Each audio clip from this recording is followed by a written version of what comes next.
Mr.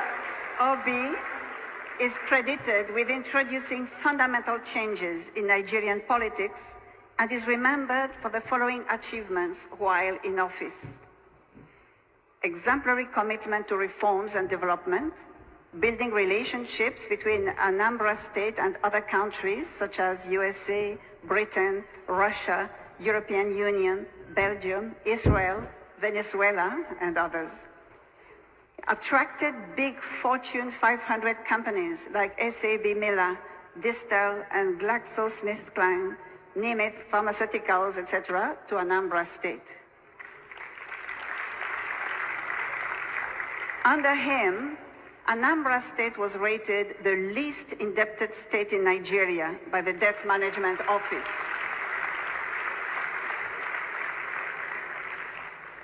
Anambra was adjudged by the Federal Ministry of Works the state with the best network of roads in the country, having asphalted over 800 kilometers of roads.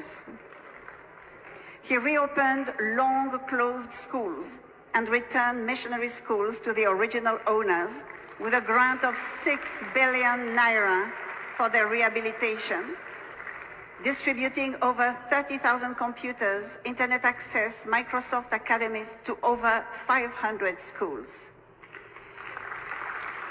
Anambra State students, for the first time, achieved first place nationwide in the 2013 WAEC and NECO Common Entrance examinations. It provided 700 buses to secondary schools in the state and provided boreholes to over 300 schools. He also built classroom blocks in all the 177 communities in the state. He ensured the payment of over 35 billion naira in outstanding pensions and gratuities in the state since 1999. Before he became governor, no single health institution was accredited in the state. But under his administration, 10 schools of nursing, midwifery, and medical technology, as well as 2 hospitals, were accredited.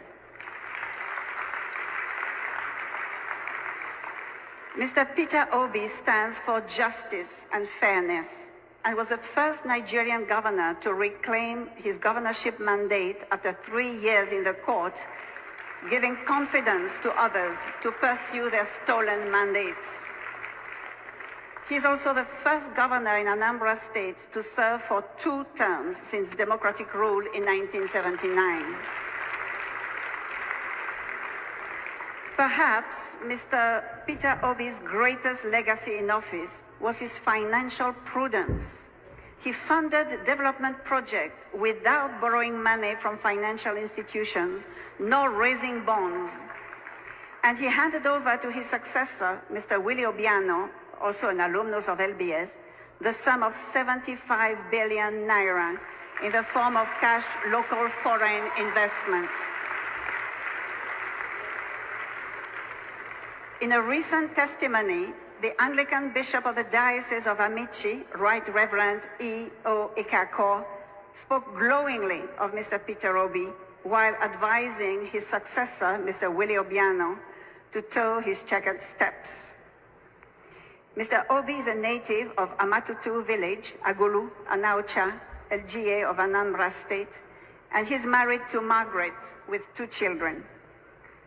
For contributing in an outstanding way to the development of Anambra State and Nigeria, for contributing in building an oasis of sanity and expanding the ideas of what is possible and what can be done in the society, setting new standards in the process, and for reflecting the ideals of the school both in private and public service, Mr. Peter Gregory Obi is hereby being honored with the Lagos Business School Distinguished Alumni Award.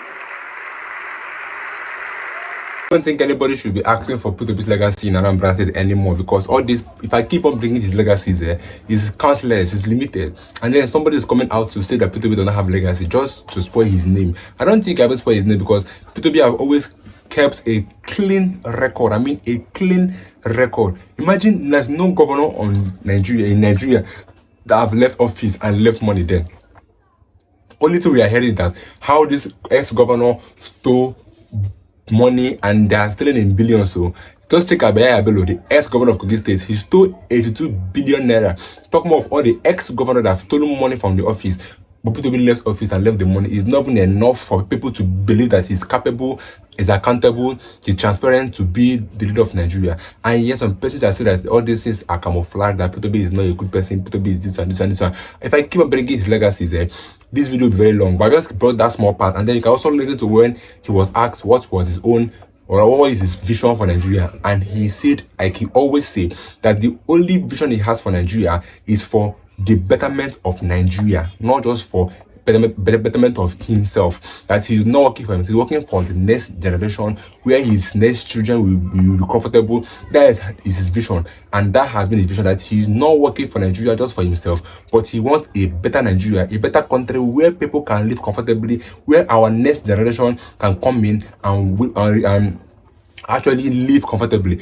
And he was said that it's better you lay a good foundation for the next people to come in and continue from there, because what they've laid for us is a bad foundation. So he said that all he wants to do is for the betterment of this country, Nigeria. That he needs people to believe in his vision, that he needs people to believe in what he wants to do. So guys, I would like guys to hear the rest of the interview he had with Channels TV. Like I said, all these are old videos, but I'm bringing it back to our memories. Take a look, guys, and then you can add your views in the comment section. Don't forget to subscribe if you're new here, guys. You've served your state at the highest level. I don't think you can do much more than what you've done in the last 8 years. Period. And I guess your vision now is national and possibly global. No, even local government. I want my local government to work. But you will not want to become I don't want to become chairman. No. You don't want to be. You must not be chairman or be this to be part. But I want the local government chairman to know, hey, wait a minute. What we want is to give people hope. Don't come and tell us you're doing this when you're not doing it. If you know what you're doing, say it. And always be ready to learn. People say to me, oh, what is your successor going to do? He has a lot of job to do. We've just laid the foundation. And even in laying the foundation of any building, you can, maybe there's an area the foundation is not good because there might be crack from there. You do it properly. Like I said, and remember that most of the things that I did, I had to do it dragging the people, yelling and crying, even with the rules, because you know what I said when I was impeached. People said to me, oh, you were impeached. What happened with your impeachment? I said, I did nothing. And people didn't believe me. They said, I did nothing. The only problem I did is that I was a driver who had a bus load of people who had since passed their destination, and I was trying to take them at good destination. So when they couldn't stop me, they pushed me out to go back to where they used to be. So I had to drag them from there, yelling and crying, to the destination where I brought them now. So what's your vision for Nigeria? Because this is something that I find quite interesting. Once you've served as a governor, some people will then look at, go to the Senate and cool off for another 4-8 years. No. I'm not going to the Senate. What's your vision for Nigeria? I'm not going to the Senate. I'm not going to anywhere. And those who are going, they have their reasons to want to go to the Senate. My purpose is that I'm not going to the Senate, and neither am I going to House of Rep. But yes, I want, if I have the opportunity, if I'm asked to serve Nigeria at any level in order to get things to work, I will do that. It is, I keep saying that by the society my children will live in. I do one thing every day. I tell my children to travel to the most difficult part of the world. My first son spent 1 year going from Costa Rica to a couple of Vietnam, all those things. He's a primary school teacher. That's what he's done. I have only one son, and there's a primary school. He goes, help them build schools and everything. As I talk now, he's somewhere in Africa. I think he's in Tanzania. Phone me yesterday. He's in Tanzania. I'm on Easter holidays. I'm helping the children in Tanzania. And they say, listen, when there was earthquake in Haiti, I spent 1 week there with him. I went personally as the governor. We went together, and he can experience. For us, we stayed in a place where we had to queue to use the toilet, to use the bathroom. And when we come in the morning, I'm number 20, he's number 25, and everything, where I was governor. And he could experience that we're privileged. And we have to. So all those things done and everything.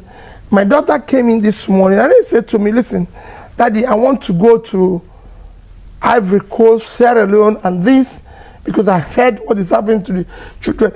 I asked him every time I said to my son or my daughter, why don't you do this in Nigeria? Oh, my son said, Daddy, I can't do it here. Wherever I go, they say, it's governor's son, it's Peter Obi's son. They can't even allow me to live my life. You are the governor. I didn't ask them to vote for me. You asked them to vote for you. So I want to live my life by looking after the children. What I want to see in Nigeria is that let people care for the country. It is a country. We have people who are hungry, we have people without jobs and everything. And that is where I support President Jonathan. He means well. I can say it any day. He thinks about the country.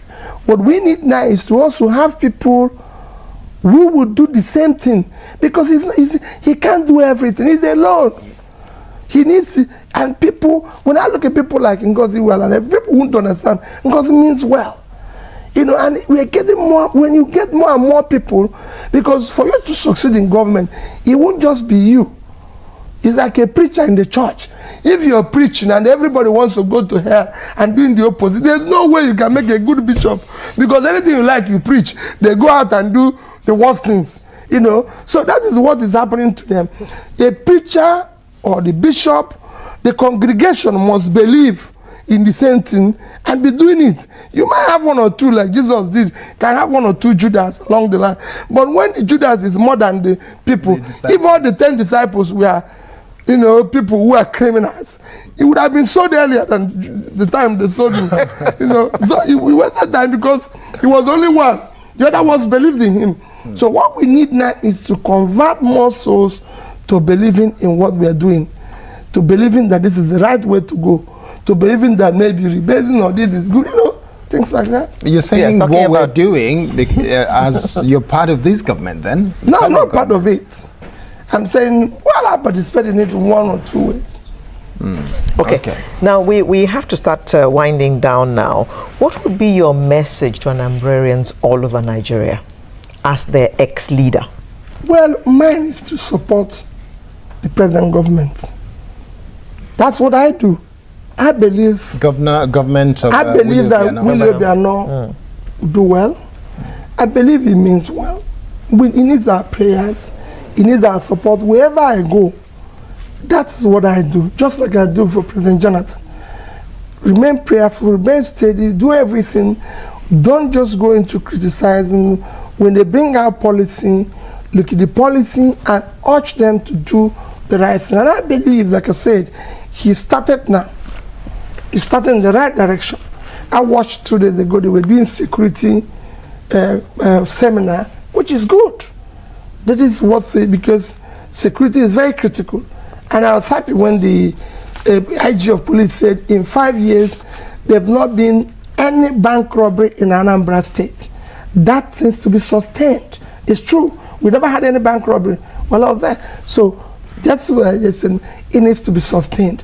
It needs to be improved on. And so it's in other areas. For me, that's what I want them to do. I've talked wherever there's need for me to be part of advising on anything. That's it. But my most important prayer is that he succeeds. And don't forget, I'm part of his guarantor, if you may say. So it is critical that he succeeds, because it becomes a problem for you when you sign a guarantor for anybody and then the person fails. So for me, it is critical that Willie Obiano and Kibokeke government succeed. And I pray for them every day. I can tell you, I pray for Jonathan, I pray for Nigeria, I pray for them and everything. And that's why whenever I see any issue that people like issue of rebasing now going on, and people are talking what they shouldn't be talking, I feel bad. Because this is a move in the right direction. Rebasing is done, it was done in Canada, in Australia, in the US, in Britain, and everything. Somebody found that there's what you needed to include in your calculation, which you didn't include, you included it, which has made our country great, had made our debt to GDP come below 10%. What we should be doing now is say, since we are allowed to borrow maybe up to 60% of our GDP, now that it's come low, What are we going to look at and say? Some people say, oh, don't borrow. Some people say, no, it's not. Let us look at those things that we can do that can change and create jobs. Let us look at those things that can make us build on infrastructure that is totally deficit. Let us look at those things that will provide power and say, okay, this thing, there's nothing wrong in borrowing. If you're borrowing to do what will bring value and pay itself back, borrow. Okay, so finally, we have to close now. And let me just ask you this one question as we close, and that is, will APGA have a presidential candidate, or are you looking at supporting the man you believe has a vision for Nigeria? Well, that is for the party. You know, for me... But you're pretty much the yes. chairman emeritus. I'm leader in APGA, but yes. It is not for me. I like to talking... When you want to talk for a party, you consult other people. We have party chairman, we have a governor, we have other leaders in the party. You talk, you so don't go and be the answer. Decision of the party. It's not me. I don't answer recklessly. You need to consult. Okay. You know, it is important. It's leader of the party. Victor May is there as the chairman. Willoughby is there as the governor. Even if I'm the leader, you consult them and you deal with them.